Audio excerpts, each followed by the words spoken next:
ഇന്ന് നമുക്ക് സിമ്പിളായിട്ട് ചെയ്യാൻ പറ്റുള്ളൊരു കേക്ക് ഡെക്കറേഷൻ കാണാം. വളരെ സിമ്പിളാണ് കേട്ടോ, എല്ലാവർക്കും പെട്ടെന്ന് തന്നെ ചെയ്തെടുക്കാൻ പറ്റും. ഇതിൽ ആദ്യം നമ്മൾ വെച്ചിരിക്കുന്ന ആ ഒരു കപ്പിൾസിൻ്റെ ഫോട്ടോ നമ്മൾ ഫോണ്ടൻറ്റ് പരത്തിയിട്ട് കട്ട് ചെയ്തെടുത്തിട്ടുള്ളതാണ്. ഇനിയിപ്പോൾ നിങ്ങളുടെ കയ്യിൽ അതിൻ്റെ കട്ടർ ഇല്ല എന്നുണ്ടെങ്കിൽ നമുക്ക് പ്രിൻറ്റിങ് ഷോപ്പ് പോയിട്ട് പ്രിൻ്റ് എടുത്താൽ മതി. അപ്പോൾ ബ്ലാക്ക് കളർ അവരുടെ കളർ പറഞ്ഞു കൊടുത്താലേ അവർ അതേപോലെ പ്രിൻ്റ് എടുത്ത് തരും കേട്ടോ. പിന്നെ ബ്ലാക്ക് കളർ കറക്റ്റ് കിട്ടാൻ വേണ്ടിയിട്ട് നമ്മൾ വൈറ്റ് ഫോണ്ടൻറ്റിൽ ഒരുപാട് കളർ മിക്സ് ചെയ്യണം. അതിനേക്കാളും നല്ലത് ബ്ലാക്ക് ഫോണ്ടൻറ്റ് വാങ്ങിക്കുന്നതാണ്. എന്നാൽ പിന്നെ ആ ഒരു മിക്സിങ് പരിപാടി, കളർ മിക്സിങ് പരിപാടി നമുക്ക് അങ്ങനെ അവോയ്ഡ് ചെയ്യാമല്ലോ. റോസറ്റ് നോസിൽ വെച്ചിട്ടാണ് നമ്മൾ അതിൻ്റെ മുകളിൽ ഒരു സൈഡിലുള്ള ഡെക്കറേഷൻ കൊടുത്തിട്ടുള്ളത്. പിന്നെ സൈഡിലായിട്ട് നമ്മൾ ഓപ്പൺ ഷെൽ നോസിലുണ്ടല്ലോ, അത് വെച്ചിട്ടും ജസ്റ്റ് ഒരു ഡെക്കറേഷൻ കൊടുത്തിട്ടുണ്ട്. ഇത് നമുക്ക് കസ്റ്റമൈസ്ഡ് ആണ് കേട്ടോ. ഫോട്ടോ കസ്റ്റമർ അയച്ചു തന്നിട്ടുണ്ടായിരുന്നു, അതുപോലെ ചെയ്യാൻ പറഞ്ഞതായിരുന്നു.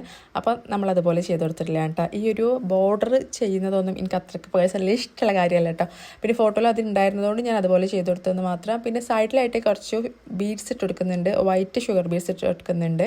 അതും കൂടി കഴിഞ്ഞാൽ നമ്മുടെ കേക്കിൻ്റെ ഫൈനൽ ലുക്ക് കംപ്ലീറ്റ് ആയിട്ടുണ്ട്. സിമ്പിളായിട്ട് ചെയ്യാൻ പറ്റുമെന്ന് പറഞ്ഞാൽ ഞാൻ വെറുതെ അല്ല കേട്ടോ, നമ്മളിതിൽ കളറോ കാര്യങ്ങളോ ഒന്നും ചേർക്കുന്നില്ല. അപ്പോൾ ഓക്കെ, വീഡിയോ ഇഷ്ടമാണെങ്കിൽ ഒന്ന് ലൈക്ക് ചെയ്യാൻ മറക്കല്ലേ.